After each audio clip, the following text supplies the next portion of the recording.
Okay. All right. Go ahead, Megan, you're on. All right, great. Thank you so much. My name is Megan Walsh. I'm a volunteer with the Be Smart program. gabadhaana waxaa la dhahaa Megan waxay programkan Bismarck ka shaqaysaa. Be Smart is a program developed by Moms Demand Action for Gun Sense in America to bring together parents and all adults concerned about kids, guns, and safety.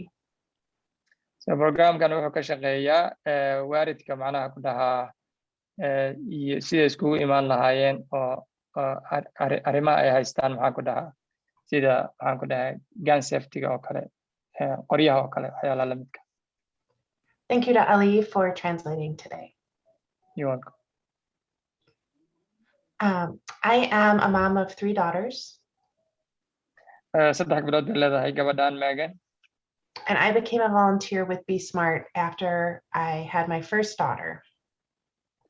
Waxay noqotay volunteer programkan Be Smart markay ilmaheeda ugu horeysay gabadheeda ugu horeysay ay yeelatay.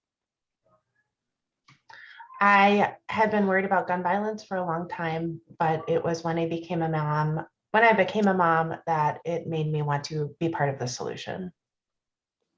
So wax badan bay arrintan baxay tiri ka fakarayay laakiin markaan hooyo noqday baan waxaan go'aansaday inaan volunteer ka noqdo programkan. So thank you to the Washburn leadership for having me here today. So waxay u mahadcelinaysaa maxaan ku dhahaa principalka iyo maamulka Washburn High School.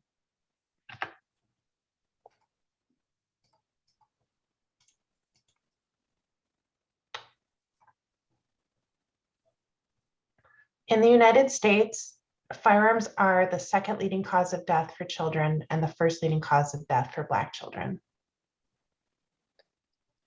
So dalkeena ama America, United States of America macnaha ku dhahaa xabadda iyo isdilku waa waxyaalaha labaad oo dadku u dhinto. When you add in teens, 18 and 19-year-olds, firearms become the first leading cause of death for all children and teens. Markii ilmuhu jiro ama 18 ama 19 waxyaalaha ugu horeeya oo u dhinto oo waxa weeye waa xabad dilka. As this slide shows, more than 1,600 children under the age of 18 are killed with guns in the US every year. Sida aad ku aragtaan maxaan ku dhahaa shaashadda sanad kastaba 1,600 oo ilmood baa u dhintaa maxaan ku dhahaa xabad. And the latest statistics show that 3 million children are exposed to gun violence each year. So cilmi baaristu waxay sheegaysaa 3 million inay maxaan ku dhahaa sanad kastaba ay xabadda ama arkaan ama expose gareeyaan ama xabadda saaxiib leeyihiin.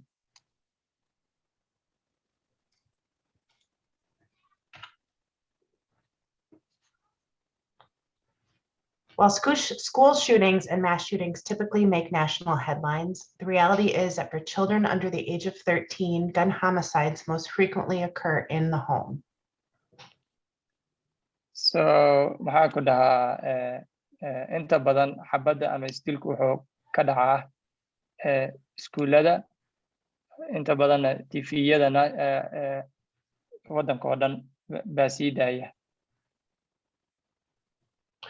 And one study showed that nearly 90% of unintentional shooting deaths and injuries among children under the age of 15 occur in the home.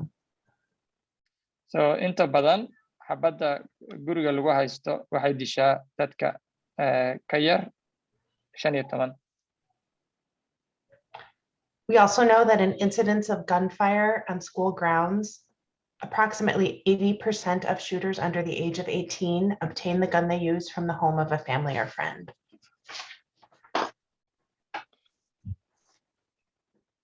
So dadka ugu badan oo shootingka sameeyana waa dadka maxaan ku dhahaa 18ka ama 18ka ka yar maxaan ku dhahaa waxyaalaha ay ka helaan gaankana ama gurigooda ama familygooda ama saaxiibadooda.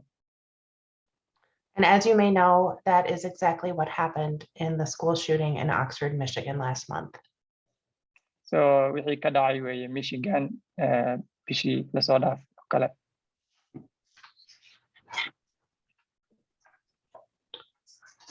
I'm not here to talk about politics or gun laws. So anigu markan macnaha meeshaan uma fadhiyo inaan ka hadlo sidii sharci loogu samayn lahaa maxaan ku dhahaa in xabadaha la joojiyo. So I want to focus on things that we can all agree on, and that's keeping kids safe.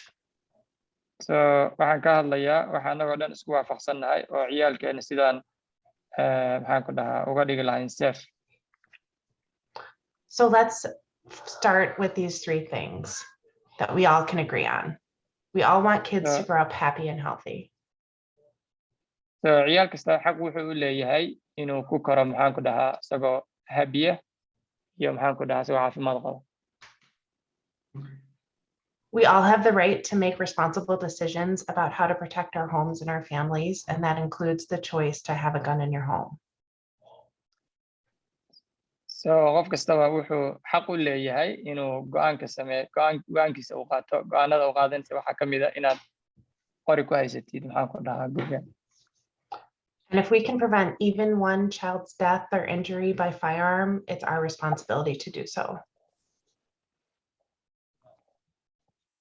So haddii maxaan ku dhahaa ay tahay macnaha ciyaalka inaan ka ilaalino xabadaha waa mas'uuliyad annagana saaran. Be Smart is an acronym. So be smart waa wax xarfo la isku keenay. The S in SMART is for securing guns in your homes and vehicles. So macnaheedu waxa weeye maxaan ku dhahaa haddaad guriga qori ku haysatid qoriga waa inuu sameeyo ciyaal gaari karo uu joogo. M is for modeling responsible behaviors with firearms. So mas'uuliyaddu aday ka saaran tahay haddaad qori guriga ku haysatid. A is for asking about unsecured guns in other homes. So eeduna waxay u taagan tahay maxaan ku dhahaa waa inaan meel ciyaalku gaari karo inaad weydiisid macnaha ku dhahaa isweydiisid meel ciyaalku gaari karo qorigaaga ma jooga ama meel kale guri kale. Sorry, Go ahead. R is for recognizing the role of guns in suicide. Aartuna waxay u taagan tahay inaad ogaatid maxaan ku dhahaa qoriga mas'uuliyadiisa iyo dadka sameynaya isdilka. And T is for telling your peers to be smart. So T-dana waxay u taagan tahay xarafka T la yiraahdo inaad dadka adiga kula midabka ama qoryaha haysta aad tiraahdid ay si fiican u dhaqmaan oo qoriga ay mas'uuliyadiisa muujiyaan.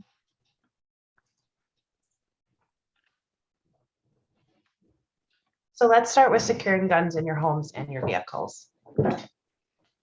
So haddana waxay ka hadlaysaa maxaan ku dhahaa haddaa qori haysatid sidii qorigaaga u dhigi lahayd meel secure ama maxaan ku dhahaa aamina. 13 million households with children contain at least one gun. So markii laga hadlayo dalka dhexdiisa 13 milyan oo maxaan ku dhahaa household ama guri uu qori yahay. And one study found that the majority of children in gun owning homes knew where the gun was stored. So maxaan ku dhahaa study la sameeyey ama maxaan ku dhahaa cilmi baaris la sameeyey waxay sheegaysaa gun owners home ciyaalku inuu og yahay meesha lagu qolka la geliyo ama meesha la geliyo qoriga.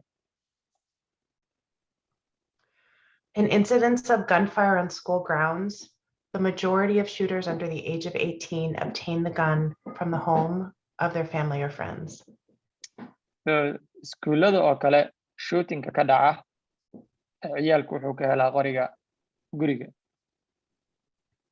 Securing guns means storing the guns locked, unloaded, and storing ammunition separately. So macnaheedu waxa lagu leeyahay marka lagu leeyahay qorigu mas'uuliyadiisa muuji waxa weeye waa inaad qoriga aad kala bixisid baaruudda iyo qoriga laba meelood oo kala xaraysid meel aan ciyaal gaari karin aad kala xaraysid. Hiding a gun is not securing a gun. macnaha inaa meel ku qarisid ma noqonayso macnaha mas-uuliyaddii inaa qolka qorigaas inuu secure yahay oo ciyaalkaasi gaari karin macnaheedu ma. Unsecured guns contribute to the large number of guns stolen each year. So qoryaha aan meeshii lagu xarayn lahaa lagu xarayn waa qoryaha inta badan la xado oo la dhaco haddana dadka lagu laayo oo kale misan. Approximately 380,000 guns are stolen from private gun owners each year. So sanad kasta waxaa la xadaa maxaa ku dhahaa 300 iyo maxaa ku 300 oo kun oo qori iyo wixii la mid ah baa sanad kastaba la xadaa. marka macnaheedu waxa weeye qofkii xadana shooting buu ku sameynaya waxa uu ku layn. 1/4 of stolen guns are stolen from vehicles. So haddii loo qaybiyo qoryahaas maxaa ku dhahaa la xado 4 meelood qayb ka mid ah waxaa laga ciyaalku waxay ka qaataan ama dadka wax laaya waxay ka qaataan baabuurta looga dhex taga. So it's important to ensure any firearm in your vehicle is secured and not just stuck in a glove compartment. So adiga mas-uuliyaddaada weeye inaadan baabuurkaaga uga dhex tegin waa inaad qoriga mas-uuliyaddiisa weeye. The M in SMART is for modeling responsible behavior. mar kasta waxaa lagaa rabaa inaad mas-uuliyad aad muujisid. As we saw on the last slide, one study showed that the majority of children are aware of where their parents store their guns. Sida daraasooyinku ay sheegayaan ciyaalka intooda badan waxay og yihiin meesha waalidkooda ay u geliyaan qoryaha. The same study showed that more than 1/3 of those children reported handling the gun, often without their parents' knowledge. dadkaas sida study ama ay sheegayso maxaa ku dhahaa cilmi baaristu ciyaalkaas intooda badan marka 3 loo qaybiyo mid ka mid ah waxay sheegeen inay yaqaanaan sida qoryaha loo rido ama sida loo isticmaalo. It's always the adult's responsibility to ensure that their children cannot access guns. So mar kastaba adiga mas-uuliyaddu kaa saaran tahay waa inaad gelisid qorigaaga meena ciyaalku gaari karin. Modeling responsible behavior means that smart adults ensure that their children cannot access guns. So mar kastaba waxaa lagaa rabaa mas-uuliyadda qofka weyn waa inuu hubiyo inaysan ciyaalku qorigaas uu ku jiro meel uusan gaari karin.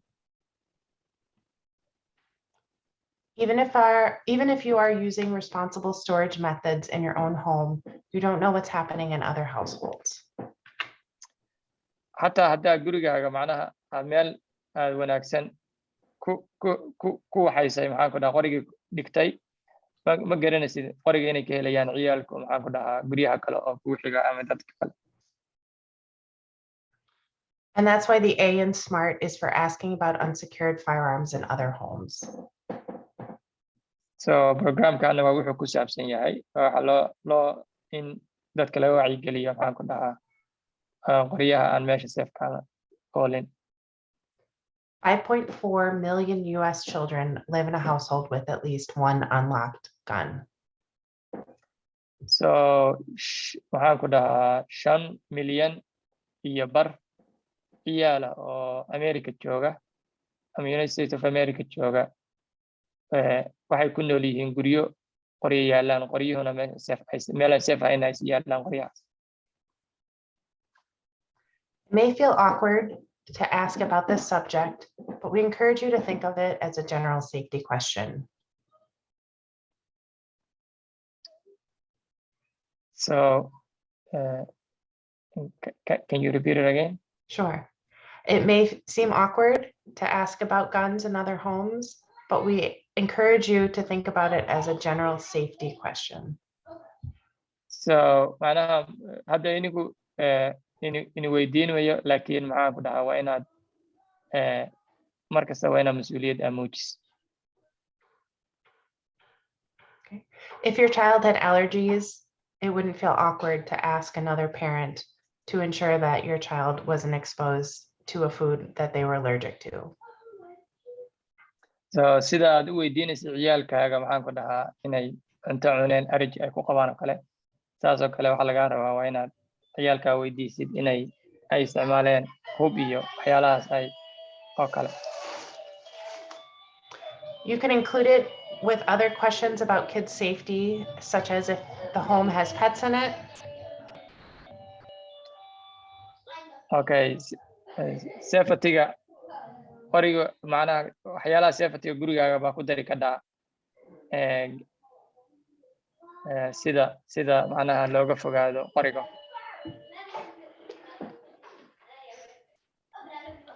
You could include it in questions about who would be home during a play date or if your teen is visiting another child's home. So ciyaalkaagu wiilkaagu ama ilmahaagu hadduu meel kale booqanayo oo kale guri kale booqanayo oo kale waa weydiin kadhaa siduu aad u hubisid inuu safe yahay. You can ask about if the children will be playing video games or watching TV. Markaas ciyaalkaagu hadduu ilmahaagu meel kale hadduu aadayo waxaa samaynaysa wuxuu samaynaya waa inaad weydiisid inuu video daawanayo iyo inuu cayaarayo. And with teens, you could also ask to ensure that the teenagers will not have access to alcohol when they're visiting another home. So guri kale hadday booqanayaan ciyaalku waa inaad aadan maxaan ku dhahaa weydiisid oo aad su-aashid inaysan khamro cabin. One way to ask this question is to use email or text. So sidaad ilmahaaga teenagerka u weydiin kartid su-aashaas oo kale waa inaad message u dirtid oo kale ama text message aa u dirtid oo kale waa inaad si direct u weydiin oo kale. The R and B SMART is for recognizing the role of guns in suicide. So xarafkaas halka ka muuqdo R waxay u taagan tahay in roolka mas-uuliyadda qoriga dadka isdilo oo kale. Most people who attempt suicide do not die unless they use a gun. So dadka raba inay isdilaan inta badan ma dhintaan ilaa ay isticmaalaan qori mooyaan. 90% of suicide attempts with a gun result in death, and that's a much higher fatality rate than any other means of self-harm. So dadkaas isdilaya maxaan ku dhahaa samaynaya oo isdilaya waxay ka badan yihiin maxaan ku dhahaa wax kale oo loo dhinto. And this contributes to the fact that 40% of child suicides involve a gun. So ciyaalka isdila ilaa 40% maxaan ku dhahaa waxay isku dilaan qori. We know that if we can prevent teens or children who are in a moment of distress and feel called to attempt suicide, if we can prevent them from accessing a gun, this could really save lives. So ciyaalku markuu xaaladoodu xun tahay ama xaaladda ay ku jiraan maaragta waxaan ku dhahaa oo ay xanaaqsan yihiin ama dabeecadooda distress ay ku jiraan mas-uuliyaddaada waxa ah inaad gaanka ama qoriga mas-uuliyaddaada muujisid qori inaysan isticmaalin ama qori usoo dhowaan.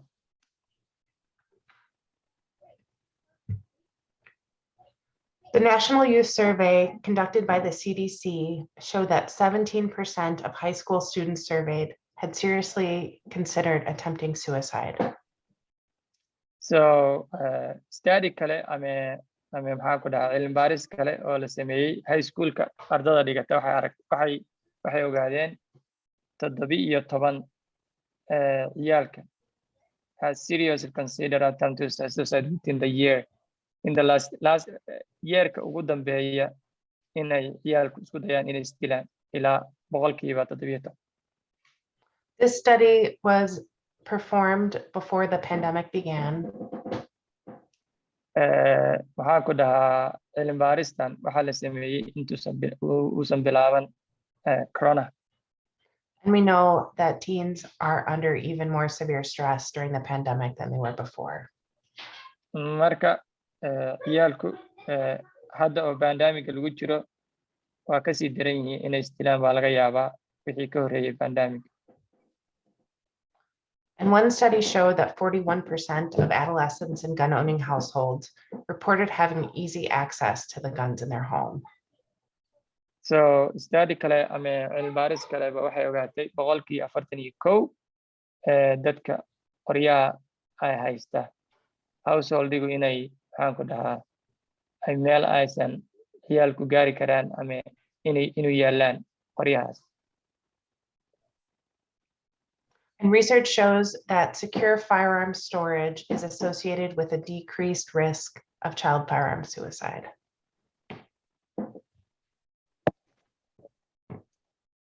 Sorry, my earbuds taken off, on and off. Okay, go ahead. Okay. Research shows that storing firearms securely is associated with a decreased risk of child firearm suicide. So, qoryaha ama maxaan ku dhahaa ama in iyo waxa isku xiran maxaan ku dhahaa ciyaalka qoriga iyo ciyaalka dhimashadiisu maxaan ku dhahaa wax isku xiran.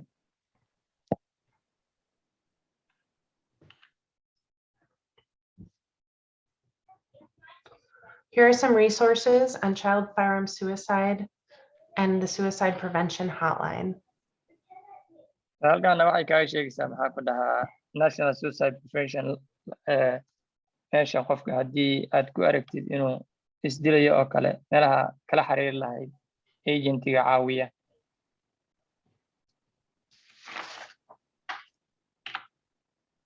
The TNB Smart is telling your peers to be smart. So mar kasta waa inaad ilmahaaga waa inuu si aad u korisid inuu noqdo maxaa ku dhahaa qof aqli leh. We have been giving this presentation in schools across the state and across the country. Presentationkan oo kale waxaan ka jeedinaa maxaa ku dhahaa ama laga jeediyaa stateka oo dhan. We've partnered with parent education groups, law enforcement. Okay. Waxaan saaxiib lanahay oo la shaqeynaa sida maxaa ku dhahaa waalidiinta iyo ciidamada. And kid safety groups. Ama kids safety group ama ciyaalka ka shaqeeya dadka ka shaqeeya ciyaalka inay safe noqdaan. We also do these presentations for small groups of friends or parents. Presentationkan waxaa tusnay saaxiibada iyo maxaan ku dhahaa iyo dad wax kasta oo ku shaqale dadka ku shaqale. We would love to do more presentations to Somali populations. Waxaan jecel lahay inaan tusno dadka Soomaaliyeed population Soomaaliyeed oo ku nool maxaan ku dhahaa state. And we'd love to welcome any Somali volunteer who would like to help share our message. Haddii aad Soomaali tahay waa ku soo dhaweynaynaa inaad programkan oo kale aan qayb ka noqoto. We also have gun locks available for free if anyone would like a gun lock for their home. Haddii aad qori ku haysatid gurigaaga waxaan ku haynaa qufulkaas maxaan ku dhahaa waa soo doonan karaa nala soo xiriiri kara. And my email address is minnesotabsmart@gmail.com. Emailkeedana waxaa weeye minnesotabsmart@gmail.com.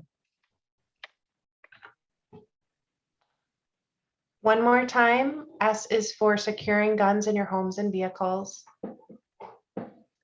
Haddana waxaan ku weydiisanaynaa inaad haddaa qori haysatid mas-uuliyad muujisid. M is for modeling responsible behaviors with firearms. So inaad responsible mas-uuliyad waa inaad muujisid haddaa qori haysatid. A is for asking about unsecured guns in other homes.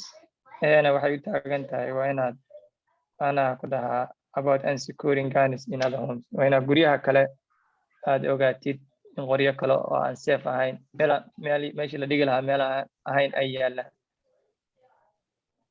R is for recognizing the role of guns in suicide. R-na waxay u taagan tahay maxaan ku dhahaa roolka qoryaha dadka isdilaya. And T is for telling your peers to be smart. Tida ugu dambeysana waxay u taagan tahay dadkaaga ama dadka kula midka ah haddaa waalidka iyo waalidiinta oo kale haddaad qofku teenagerka oo kale inaan si aqli ku jira u isticmaasho qoriga haddaa qori hayso. I always like to show this slide, which contains all of the sources for the studies that we cited tonight. So hadda slide-ka aynu tusiso ama waxay hadda aynu tusisana waxa weeye waa study-gii aan ka sheekeynayna haddeer dadkii sameeyey. And I want to thank Washburn and Principal Palmer and Ali for translating tonight and for letting me be here. Okay, qof kasta oo ka qayb galay oo ka mida maxaan ku dhahaa iskuulka Washburn High School iyo principalka Dr. Palmer waa u mahadcelinaya. Right on. Thanks so much, Megan. We so appreciate you taking the time and being able to share this in our meeting tonight. So thank you. Thank you so much. With us.